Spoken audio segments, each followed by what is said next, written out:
Reminder that this is live streamed, and turn your microphones on and off when you talk about the chair.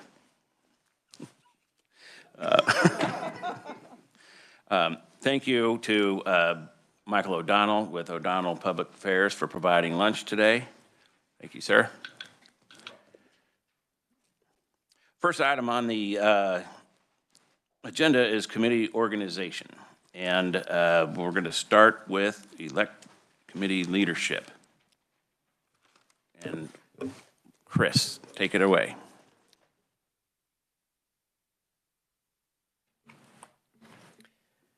Thank you, Mr. Chair and committee.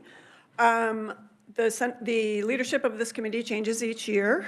This is an even-numbered year, so that means the chair must come from the Senate. The chair and the vice chair come from different chambers. And then there's a third executive committee member, and no more than 2 of the 3 members can be from the same party. So first up, chair, and must come from the Senate. Okay, Senator Thompson. Yes, I'd like to nominate Senator Tyson for the chair position. Seconded by Representative Williams. Any other nominations? Seeing none. All in favor, say aye. Aye. All against, say no. Motion passes. Congratulations. You want to take over from here? No. Darn it. Okay, Chris. Next up, vice chair and the chair and the vice chair. Stand by.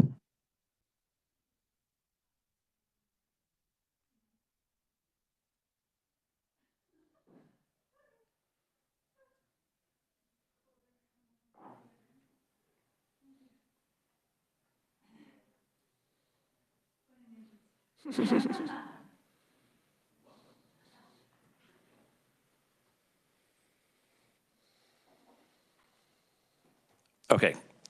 Next up is selecting a vice chair, and just a reminder, the chair and the vice chair must be from different chambers. Representative Williams. Thank you, Mr. Chair. I'd like to nominate Representative Shannon Francis.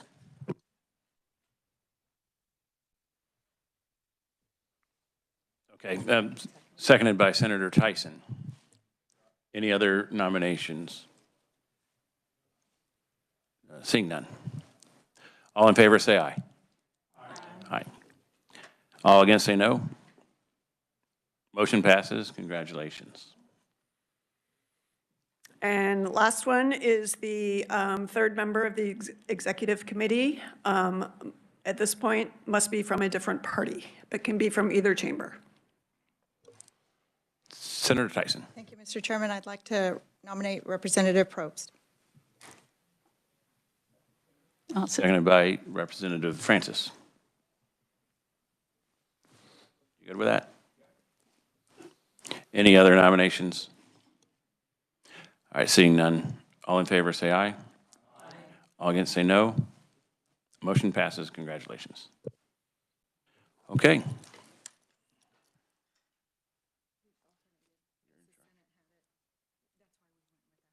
No.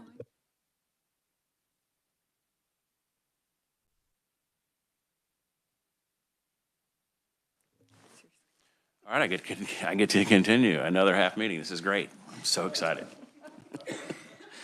All right, next we have performance audits, and we'll go with the IT security number 2 and Alex. Thank you.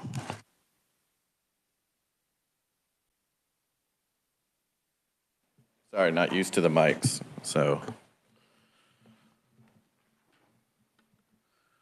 All right, thank you, Mr. Chair and members of the committee. So this audit is part 2 of 2, and answered the question, do selected state agencies and school districts adequately comply with IT security standards and best practices? And the short answer was most of the ones that we evaluated did not.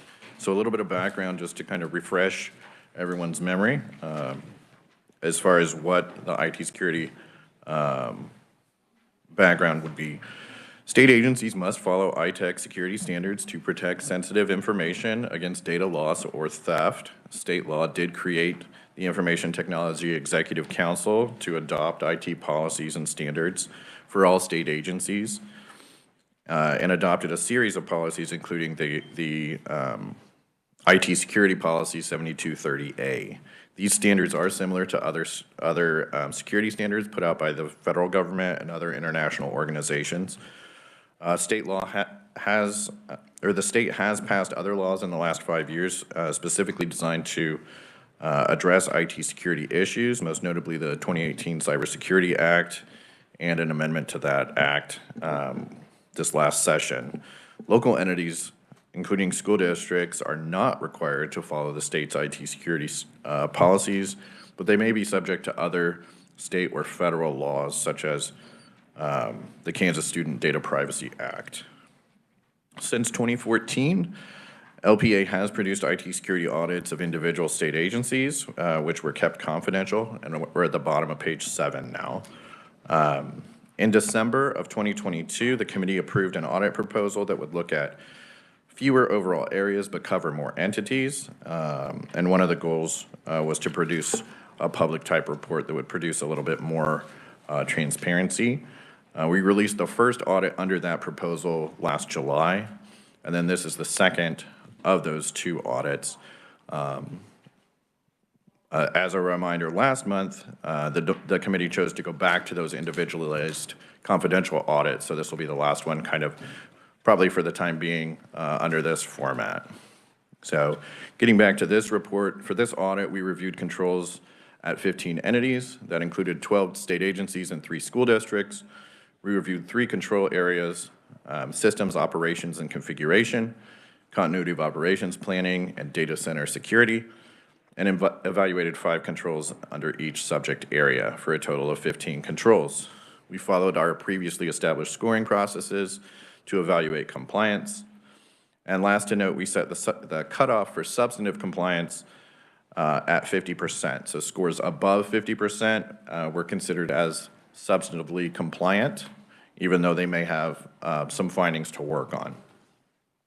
Overall, and we're on page 10 now, about half of the entities did not substantively comply with IT security standards and best practices in at least 2 out of the 3 areas we evaluated.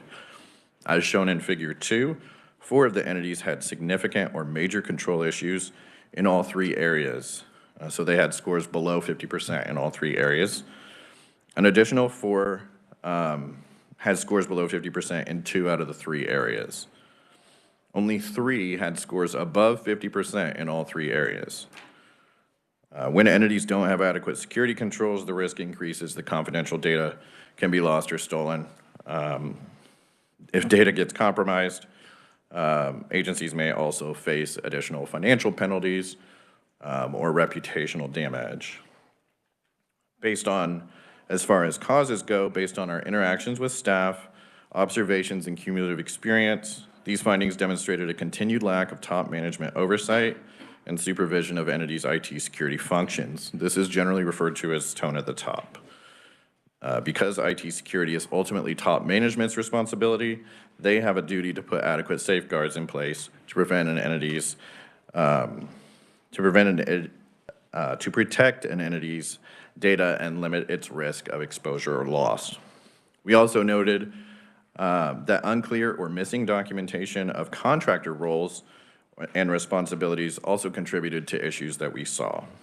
So first up, Area 1 is Systems Operations and Configuration, which starts on page 12. We looked at the controls listed here on page 12, and those general areas included asset inventory, scanning for vulnerabilities, patching those vulnerabilities, and anti-malware or antivirus. As you can see in Figure 3 on page 13, 9 out of the 15 entities did not substantively comply with selected systems operations and configurations controls. 1 had significant control issues and 8 more had major control issues. Some examples of findings that we saw in the asset inventory category included duplicate or missing information from inventories, assets assigned to people that no longer worked for an entity, as well as items not always tied to owners. In terms of vulnerability scanning, we noted that 5 entities out of the 15 didn't scan for vulnerabilities at all, and 6 more didn't scan all of their networked machines, but did scan some. In terms of patching those vulnerabilities or applying fixes to those vulnerabilities, some entities relied on an automatic patching process for some vulnerabilities, like Microsoft vulnerabilities, but had ad hoc processes for others, sometimes leaving it up to individual employees to apply those patches. We also noted that entities regularly didn't have a documented process to ensure that patches were applied successfully. In terms of antivirus, several agencies had poor antivirus settings, including some entities that didn't turn on their tamper protection type feature. This feature prohibits a normal user from turning the software off. We also noted some entities didn't enroll all of their computers in antivirus. Weaknesses in this area, or these several areas that we looked at under this overall area, increase the risk that computers or networks will be compromised. The main reason behind these poor outcomes comes down to top management just not sufficiently monitoring compliance. Many entities relied on contractors to deliver IT services, and that's okay. However, entities didn't always have, we noted that agreements didn't always include all expected security services. For example, at one entity, we noted that scanning services were being done for for servers, but not necessarily for the rest of the IT environment. So computers were not being scanned. Agency management, again, is ultimately responsible for ensuring that their controls are in place and also knowing what they have agreed to sign up for and making sure that they are essentially getting what they are paying for. Move to area 2 is next on page 15. That's continuity of operations planning. We looked at the controls listed there on pages 15 and 16, and further details can be found again in Appendix C. But continuity of operations planning requirements have been in place for years, including the component requiring a business impact analysis. Governor Kelly issued an executive order last year for agencies to adopt a plan by December of 2023. However, during our audit, several entities didn't have an approved COOP when it came time to be audited, and so they were deemed as not being compliant with the ITEC standards, excuse me. We didn't formally review the executive order to see just how all of the requirements in the executive order matched up with the ITEC requirements or the ITEC policy, but we did enough looking at it to notice that there were some pieces in the order that were not present in the ITEC policy and vice versa. So just something to note. Overall, the results are found in figure 4 on page 17, showing that 8 out of the 15 did not substantively comply with selected COOP controls that we audited. For example, 4 entities that we audited did not have a plan at all, and 4 more had a plan, but it was in drafts format, so it hadn't been formally approved by executive management. Out of the 7 entities that had a plan, only 3 had tested their plans in the prior 2 calendar years. COOP-related weaknesses or continuity of operations planning weaknesses directly impact how quickly an entity can resume operations after a major disruption.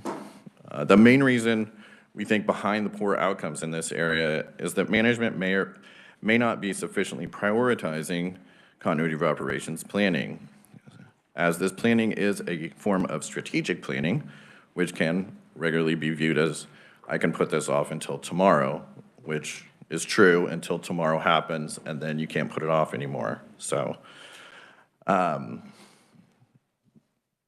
for the next area, or the last area that we evaluated was data center security, which begins on page 18. 7 out of the 13 entities we evaluated here did not substantively comply with selected controls that we audited. Some examples of controls that we looked at are there on pages 18 and 19. We looked at things like physical access controls, environmental controls, background checks for authorized staff, and removal of access of folks that had access but then left the agency for other employment or retiring, things like that. 2 entities, the reason I said 13 entities rather than 15 is that 2 entities told us they didn't have a data center, that they primarily used cloud-based storage, and that presents different control challenges to audit that are separate and apart from the traditional data center model. So we set them aside and did not evaluate them in the course of this audit. 3 entities did use the state's contracted data center that's provided by Unisys in Kansas City, and we noted 2 others had contracted or subcontracted with private companies to use their data centers. So for some of those, we were able to physically tour and evaluate their controls, and others we had to rely on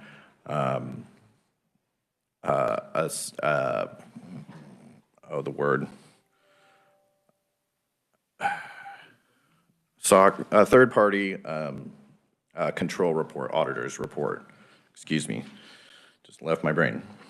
So moving to figure 5 on page 20 really kind of shows the breakdown of how entities did in this area. We had 7 that were below the 50% mark. So 2 had significant control issues and 5 more had major control issues. In terms of physical access, many agencies actually had pretty good physical controls, all things being equal. We did still see some entities that had physical access issues. For example, one entity was kind of using part of their traditional agency workspace as a makeshift data center.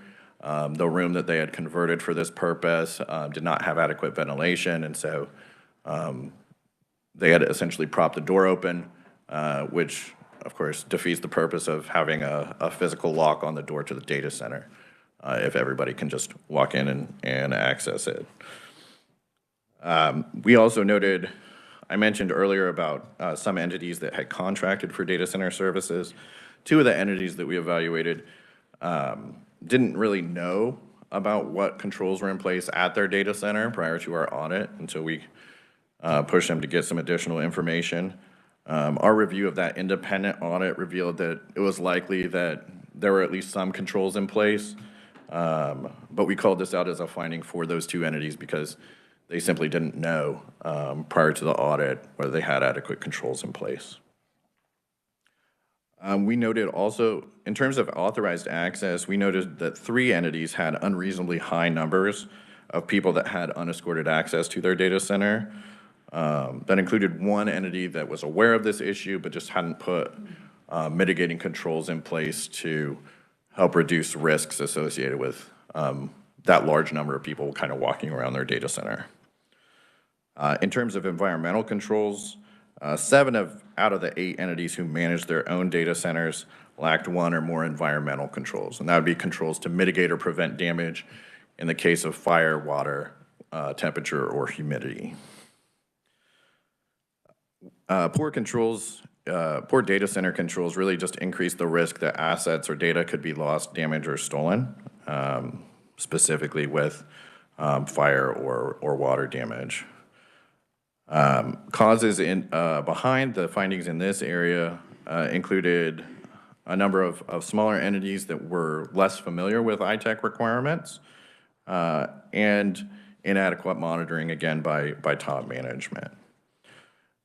Overall, entities generally agreed with our findings and conclusions. We did make some minor changes to individual entity findings based on their feedback.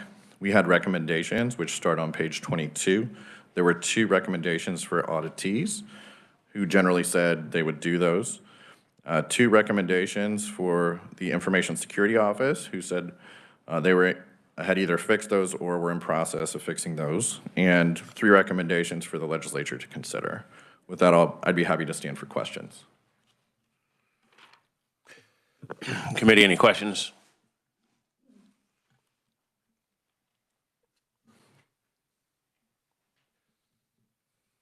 Senator Thompson. Thank you, Mr. Chair. Not really, well, I guess maybe a question. It seems like we hear these all the time, and there's a lot of non-compliance from all these. Do you get the sense that they're really honestly making an attempt to make headway and progress in this? Because we hear this time and time again in these audits that, well, we just haven't had time to get to it, or it just gets to be like, what we're throwing our hands up here, trying to figure out what to do to force the issue. And you look at what happened with our judicial hack over there, and I think that, do you get the sense that they're feeling an urgent sense of priority to get this done? That's a good question, Senator. It really varies depending on the agency. Since IT security or management of the IT function is often done by individual agency management, it varies to a large extent in terms of what management at that agency is has as their priority. The other thing I do kind of want to point out is that a lot of entities in this audit and sometimes in other audits, sometimes this is the first LPA audit that they've received. They haven't received other audits, so we've only really have kind of a handful, I think, of entities that have gone through our formal IT security audit process, where we can kind of compare previous results and say with any kind of assurance whether they're making progress or not. Follow up. So it sounds to me like maybe the best, and maybe you guys do this when you're doing these audits, but how frequently are the follow-ups with the ones that we've done? I'm just kind of curious so that we can track some progress. I know with some there are, but you know, when you randomly select like 3 school districts, other agencies, stuff like that, how are we able to track that accurately to see if the progress is being made? So generally speaking, our follow-up process is to follow up anywhere from, it's usually the following calendar year or the calendar year following the series of audits. With this audit and the previous one, we've done it at about a 6-month interval instead of roughly a year, but we'll go back to them and kind of ask about progress that they've made on the previous year's audit findings. Okay. In terms of getting a full-blown audit, again, they kind of have to wait until their name pops back up in the cycle. That process, you know, based on other things that we learned, for example, if we learn that there are significant issues or they've had breaches or other things that indicate that we may want to go back sooner, then they can rise or jump past some other people on the list. Is there a requirement for them to report back in a certain amount of time? Or do you guys have to request that? So this audit and the previous one, it's been a recommendation. So we've recommended that they follow up, and for the most part, agencies have responded and said, yes, we will follow up as part of that process. Before that, we've just had that as part of our natural follow-up process, and then kind of report to you guys, usually sometime in the mid to late summer. We followed up with the agencies that were audited in the previous calendar year. Here's kind of where they fall in terms of reported progress on those findings. Thank you. Thank you, Mr. Chair. Yeah, along those lines, I'm sorry, you guys got to be frustrated as hell with what you go through every year to do these things, and no one seems to listen. And the fact that some of these may not have been audited in the past is no excuse not to have some of these simple things in place. My God, not too long ago, we were ranked number 2. Kansas was ranked number 2 in the nation for identity theft. And that just doesn't happen if you are very careful. And clearly we're not being careful. We've passed laws, we've formed joint committees. The governor signed executive orders to try to make this happen, yet top management, according to your audit, doesn't seem to pay attention ever. We've got to get top management in a room somewhere and have a come to Jesus meeting and say, what in the hell are you doing? Pay attention to this stuff. We keep getting hacked. There's nothing else for us to do in this room, I don't think. It's time to wake up. Representative Williams? Well, thank you, Mr. Chair, but I think there might be one more recommendation that the legislature could consider, and that is that we have no teeth in our act. On page 22, it says that however many agencies were reviewed were not compliant with basic security controls, the act does not include consequences for non-compliance. So perhaps the only way to get agencies' attention is to withhold a portion of their funding until the corrections are made. If the legislature chooses not to do that, then we're probably going to continue to have 6, 7 different recommendations and continue to follow up, and then they continue to try their best, but it's not going to ever rise to the level of getting to where we need to be. So I think the legislature needs to be responsible for rewriting that act. If only a couple of us were on Appropriations Committee, we could probably make that happen. Senator Tyson.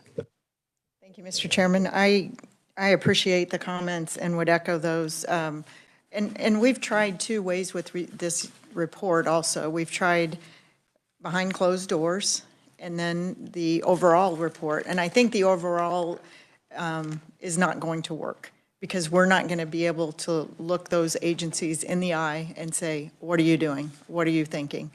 I think we need to go back to the old method, and we do have to have consequences because this has gone on for years. I mean, this isn't this administration. This is prior.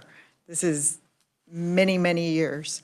The legislature will put the funding forward, will make the request, and the money doesn't go where it needs to go. The systems aren't upgraded. I mean, it is a problem beyond acceptance. I mean, I don't want to rant and rave on this, but you guys, you know this is my background, and it's just not acceptable. Chris. Thank you for that, Senator. And just a reminder to the committee, this is the last audit from calendar year 2023. And starting in 2024, this committee did decide to go back to the old way, which is doing one agency at a time, a more thorough review, and those reports would be issued in a confidential executive session with the agency officials. Just a reminder. Any other comments or questions? Seeing none. Thank you very much.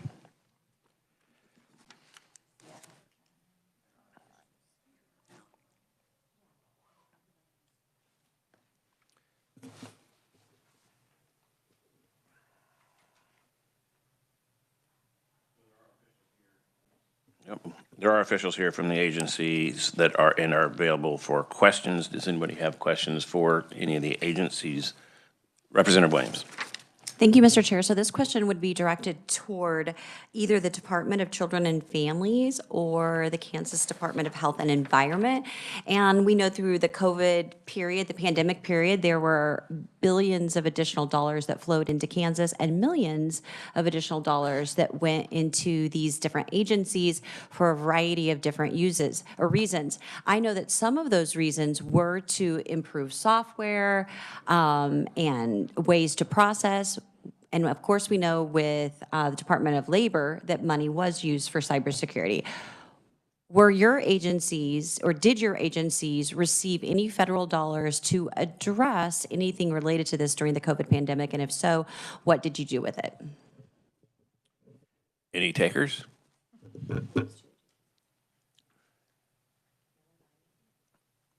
Are either of those agencies represented today?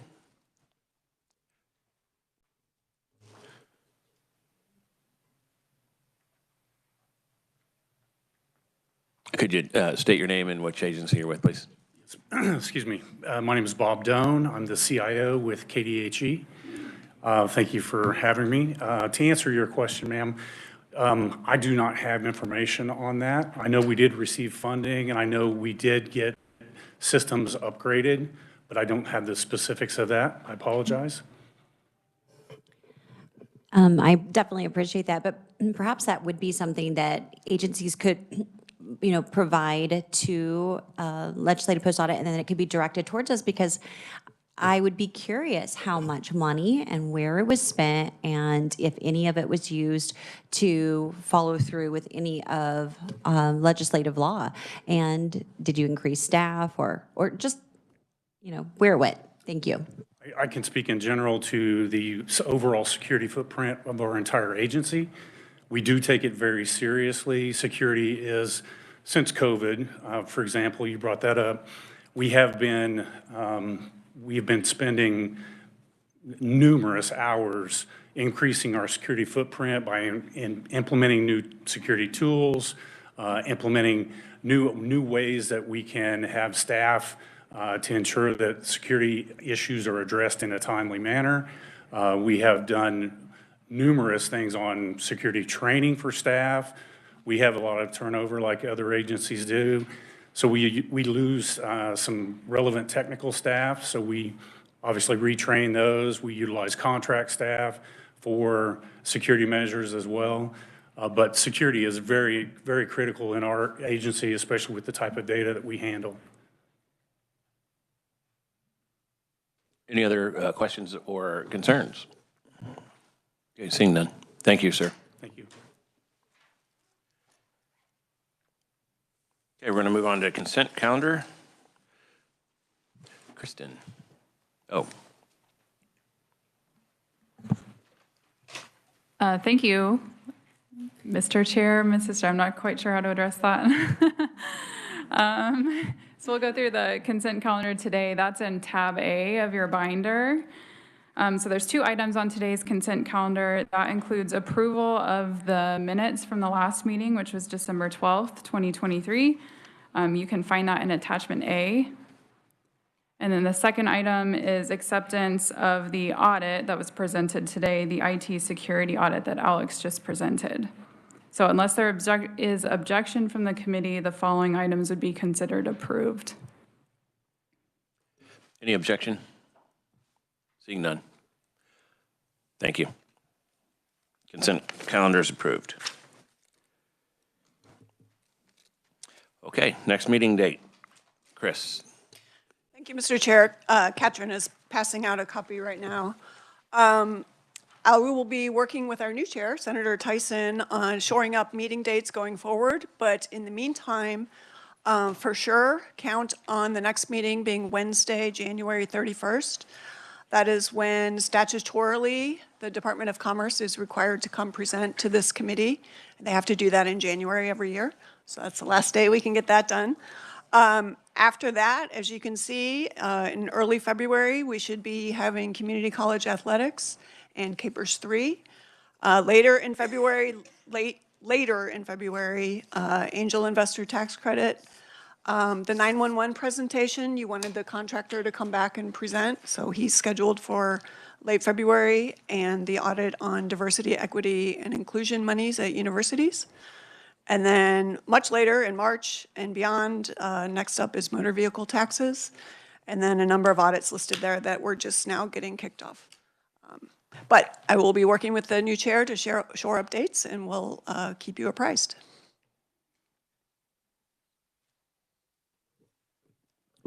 Okay, I think that's it. Congratulations to the new leadership of the committee, and